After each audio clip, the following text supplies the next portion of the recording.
News చూస్తున్నాం. తెలంగాణ ప్రభుత్వం ముగ్గురు సలహాదారులను నియమించింది. సీఎం సలహాదారుగా మాజీ ఎమ్మెల్యే వేం నరేందర్ రెడ్డి, ప్రభుత్వ సలహాదారులుగా మాజీ మంత్రి షబ్బీర్ అలీ, కాంగ్రెస్ నేత హర్కర్ వేణుగోపాల్ ను నియమిస్తూ ఉత్తర్వులు జారీ అయ్యాయి. ఢిల్లీలో రాష్ట్ర ప్రభుత్వ ప్రత్యేక ప్రతినిధిగా మాజీ ఎమ్మెల్యే మల్లు రవిని నియమించింది. ఈ నలుగురికి కేబినెట్ హోదా కల్పిస్తున్నట్లు ప్రభుత్వం పేర్కొంది. ఎస్సీ, ఎస్టీ, బీసీ, మైనారిటీ వ్యవహారాల సలహాదారుగా షబ్బీర్ అలీ వ్యవహరించున్నారు. ప్రోటోకాల్ పబ్లిక్ రిలేషన్ సలహాదారుగా వేణుగోపాల్ బాధ్యతలు నిర్వర్తించనున్నారు.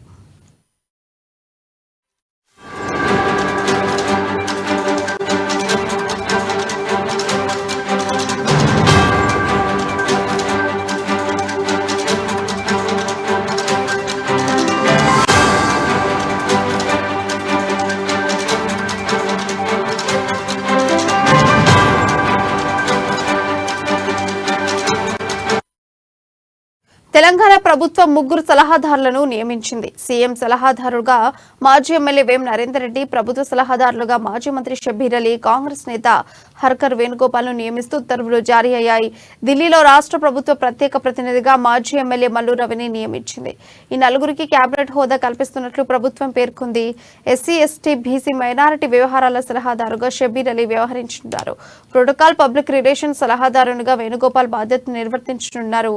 నామినేటెడ్ పోస్టుల భర్తీపై కాంగ్రెస్ పార్టీ దాదాపుగా కసరత్తు పూర్తి చేసింది. దీనిలో భాగంగానే ఇటీవల మహేష్ కుమార్ గౌడ్, బల్మూరి వెంకట్లకు ఎమ్మెల్సీ అభ్యర్థులుగా అవకాశం కల్పించింది. ప్రభుత్వ సలహాదారుల నియామకం ద్వారా నలుగురు కీలక నేతలకు అవకాశం కల్పించినట్లయింది. ఆర్టీసీ చైర్మన్ సహా మరికొన్ని కీలక పదవులకు ఇప్పటికే కసరత్తు కొలిక్కొచ్చినట్లు సమాచారం. సీఎం రేవంత్ రెడ్డి లండన్ పర్యటన ముగించుకుని హైదరాబాద్ వచ్చాక వాటిపై స్పష్టత రానుంది. ఈ అంశానికి సంబంధించిన సమాచారం మా ప్రతినిధి రాంబాబు అందిస్తారు. రాంబాబు, చెప్పండి, అప్డేట్స్ ఏంటి?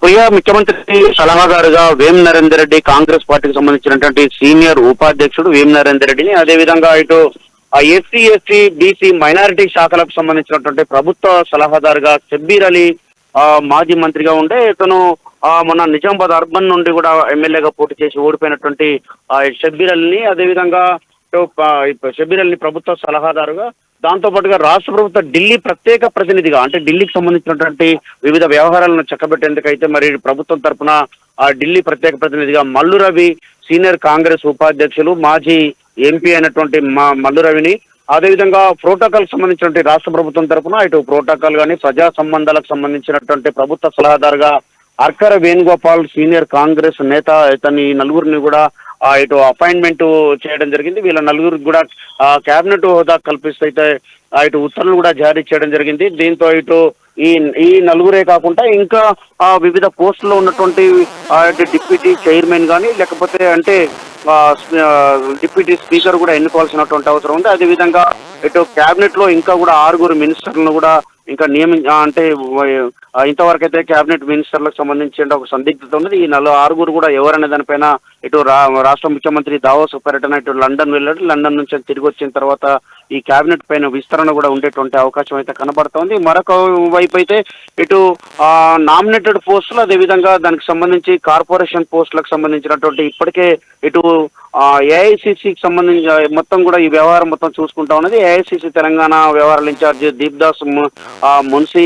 దీపాదాస్ మున్సి నేతృత్వంలో ఉన్నటువంటి ఇటు సెక్రటరీలు వీళ్ళకే బాధ్యతలు ఒప్పజెప్పేస్తే అయితే ఇప్పటికే పీసీసీ ఒక నిర్ణయం తీసుకోవడం జరిగింది. దీంతో ఇటు ఈ కార్పొరేషన్లకు సంబంధించినటువంటి వ్యవహారం కానీ, లేకపోతే నామినేటెడ్ పోస్టులకు సంబంధించినటువంటి వ్యవహారం అయితే మరికొద్ది రోజుల్లో క్లియర్ అయ్యేటువంటి, ఈ నెల చివరి వరకు అయితే ఈ నామినేటెడ్ మందినైనా కనీసం ఈ కార్పొరేషన్ పోస్టులు కానీ, నామినేషన్ పోస్టులు కానీ భర్తీ చేయాలని చూస్తున్నారు. మరొక వైపు డిప్యూటీ స్పీకర్ ఎంపిక కూడా చేయాలని ప్రభుత్వం భావిస్తోంది. ఇంకోవైపు ఇటు ఈ నలుగురిని అయితే ప్రభుత్వ కేబినెట్ ర్యాంకు ఇస్తూ ఒక నిర్ణయం తీసుకున్నా కానీ వీళ్ళకి సంబంధించి ఇంత సీనియర్ నాయకులను, అంటే వచ్చేటువంటి పార్లమెంట్ ఎన్నికల్లో కూడా పోటీ చేయాలని చెప్పేసి ఇటు మల్లు రవి లాంటి నేతలు కూడా భావిస్తున్న నేపథ్యంలో ఇటు మల్లు రవికి ఢిల్లీ ప్రత్యేక ప్రతినిధిగా ఇవ్వడం అనేది మాత్రం కొంత ప్రాధాన్యత సంతరించుకుంది.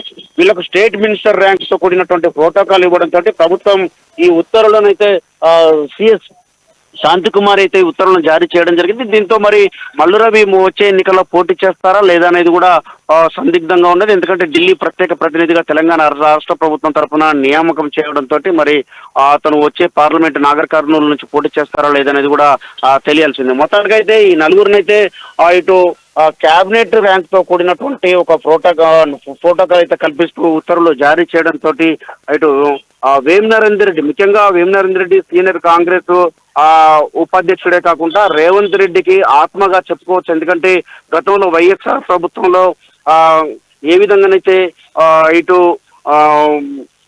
కాంగ్రెస్ సీనియర్ నేతను ఆత్మగా చెప్పుకున్నారో అదేవిధంగా ఇటు రేవంత్ రెడ్డికి కూడా ఇటు వేం నరేందర్ రెడ్డిని అయితే ఆత్మగా చెప్పుకోవచ్చు. వీళ్ళందరినీ అంటే ఈ నలుగురిని కూడా ముఖ్యమైనటువంటి రేవంత్ కు ప్రధాన అనుచరులే వీళ్ళందరూ కూడా ఇటు ఈ ప్రధాన అనుచరులను క్యాబినెట్ ర్యాంక్ కల్పిస్తే ప్రభుత్వం ఉత్తర్వులు జారీ చేయడం అనేది మాత్రం రేవంత్ రెడ్డికి సంబంధించినటువంటి నలుగురు కూడా ముఖ్యమైనటువంటి పదవుల్లో ఉన్నారని చెప్పుకోవచ్చు. మరొక వైపు ఇంకా అనేక కార్పొరేషన్ నామినేటెడ్ పోస్టులు కానీ లేకపోతే డిప్యూటీ చైర్మన్ స్పీకర్ కానీ వీటిని కూడా దావోస్ పర్యటన తర్వాత ముఖ్యమంత్రి వచ్చిన తర్వాత వీటిని కూడా భర్తీ చేసేటువంటి అవకాశం కనబడుతోంది. ప్రియా, రాంబాబు, ఇప్పుడు చూసుకుంటే నలుగురికి స్పెషల్ హోదాను కల్పించడం జరిగింది. దీనివల్ల కాంగ్రెస్ పార్టీలో ఏదైనా అసంతృప్తి గలం వినిపిస్తోందా?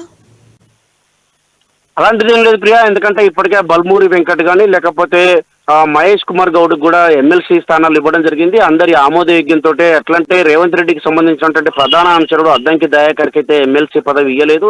అద్దంకి దయాకర్కు ఎమ్మెల్యే టికెట్ కూడా రాలేదు.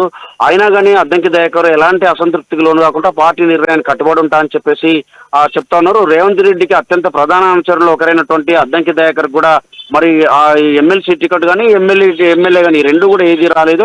అదే కాకుండా ఇటు వైఎస్ఆర్ గవర్నమెంట్ లో కేవీపీ రామచంద్రరావు ఎలాంటిగా అయితే పనిచేశారో ఇటు వైఎస్ఆర్ కు అదేవిధంగా వేం నరేందర్ రెడ్డి కూడా రేవంత్ రెడ్డికి అదే విధంగా పనిచేస్తారని చెప్పేసి ఆ సలహాదారుగా పెట్టుకోవడం జరిగింది. అదేవిధంగా ఈ నలుగురు కూడా సీనియర్ నేతలే, సీనియర్ ఉపాధ్యక్షులు, కాంగ్రెస్ పార్టీకి అత్యంత లాయలిస్టులు.